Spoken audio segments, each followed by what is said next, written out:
Querida Molly, uma inesperada viagem de trabalho obrigou-me a deixar Rangoon. É um desagradável contratempo, olha, é a minha vontade. Desculpa. Muito amor, Edward. Miss Singleton, conte-nos o que veio aqui fazer o grande tour. Rangoon, Singapura, Bangkok, Saigão. Vim para me casar. Molly, veio de Londres para se casar comigo, mas eu perdi a coragem e fugi. Abandonou-me no cais e embarcou para Singapura. Vou atrás dele. Ismael, ¿cómo es su amor?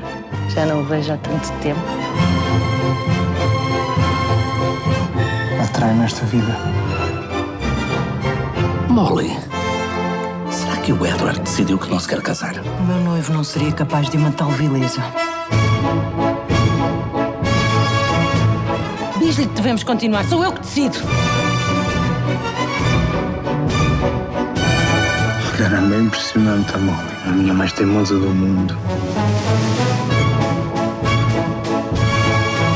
Deve ser muito triste abandonar as convicções de uma vida. Engana-se, minha filha. É muito libertador. Abandona-se ao mundo, Mr. Booth. Verá como ele é generoso consigo.